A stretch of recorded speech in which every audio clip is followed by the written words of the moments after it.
Hello Chickadees, welcome back to my channel. I bring you today a little bit of a spookier take on some of the stuff I've been talking about. We're gonna get into some creepy things on this series, so look forward to that. As you can see, the setting's a bit darker, it's a bit more intense, it's kind of mysterious, and I did that on purpose because we're gonna be talking about some creepy fantasy creatures that maybe aren't as fantasy fiction as we thought they were.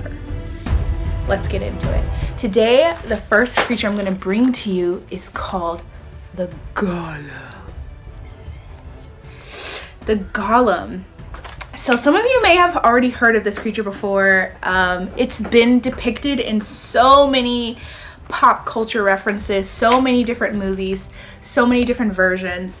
A lot of people are aware of the Lord of the Rings character Golem, that was basically a morphed hobbit that was manipulated into this creature of the night. So let's get into it. Golem. Now the word golem meaning shapeless mass.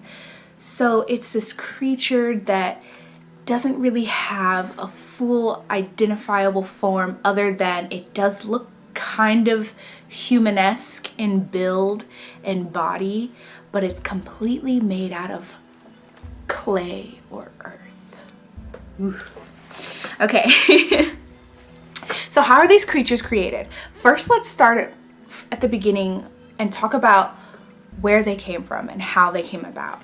Now, it's a creature of Jewish lore, and it was created initially as a protector, a magical creation out of clay used to protect the Jewish people from something called blood libel. Yeah, I know. What's all this about? So historically, as you may or may not know, the Hebrew people, the Jewish people, have been persecuted for their religion for the longest time ever, right? And what used to happen is people, Christians especially, started believing that Jewish people were taking Christian children, plucking them out of their beds and using their blood for certain religious practices. That, of course, we know to be false and inaccurate. But nonetheless, it became so popular and so gruesome gossip that people actually started killing, rounding them up, getting rid of them because of this blood libel. So the legend goes, Rabbi Judah Lowell ben Bazald, the Maharal of Prague from the time 1513 to 1609, created from clay the very first golem. And this golem was used to protect a Jewish community that was under attack by Christians for blood libel, right?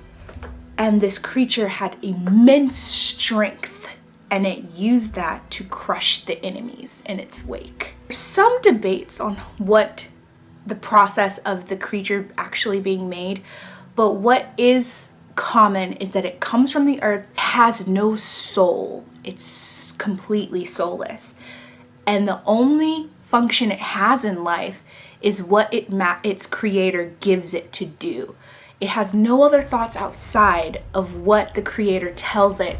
It's mentioned in the Sefer Yezariah, I'm sorry if I butchered that, also known as the Book of Creation. It's kind of a magical guidebook for those that need it. And what was in it was a recipe on how to create a golem. So out of soil, right, out of the earth comes this creature, and you shape it into human form, use God's name to command it, to bring it to life. It's literally, you know the phrase, and you might have heard me say it before, and if you haven't, you will soon enough, trust. But your words are powerful, and that is exactly true in this case as well.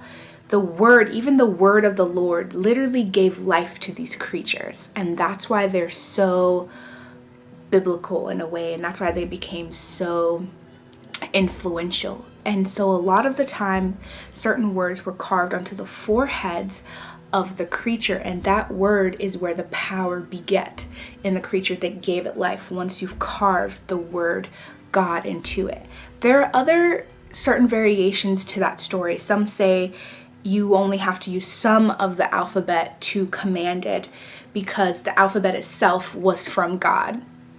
Some say that you have to use specific words and wording in a specific order for it to come to life. It varies differently. But what is said is that you definitely, the creator must carve the words of the Lord into the forehead of the creature, and thence from there it will be under your sole command to do as you will. Basically, to undo the spell of the golem, you must do everything in reverse that you did to create it. That's pretty simple, right? Let's hope so, because some of these golems in history are quite terrifying. How does this pertain to modern day, you're thinking? Let me tell you. So, ever heard of Mary Shelley's Frankenstein's monster? Yeah, exactly. That is what we're talking about. That is where the inspiration of the very own Frankenstein's monster came from. The golem. Why do you say that? Because the golem was created the same way Frankenstein's monster was created. It was created from the earth, organic materials. It was given life. Although it wasn't given life in the same way that a golem was, it was given life by its creator, right? Through, I think, electricity at that point. But it was an inanimate creature that was brought into existence. And that is what the golem is. The only difference in the debate that the book talks about, as well as other examples I'll be giving you, is whether or not the creature has a soul. And that is one of the primary characteristics of a golem. It's without a soul, completely soulless. Its only sole purpose is to do as its creator commands. Now, some more modern day examples of a golem would be, I don't know, the robot. The robot is also similar to the golem, and the very creation of robots came from the fantasy lore of the golem. The sole purpose of robots is to do as their creators command. They are given specific instructions and specific guidelines to follow by from their creator. And that is their purpose. And as you know, robots are also without a soul. They are these beings that look similar to humans, but they're not in any of the ways that really matter. But there's a scarier side to the golem. Although it came from an initially folklore that was meant to protect the Hebrew peoples from persecution, the golem has said to have a bit of kinks. And some of those kinks are deadly. Let's get into it. Some of the problems that arise with the golem is that they take your commands too literally. And that can be an issue. So if you gave the golem a command of kill anyone who means me harm, they may kill your enemies, but they might also kill someone that just got into an argument with you and simply disagrees.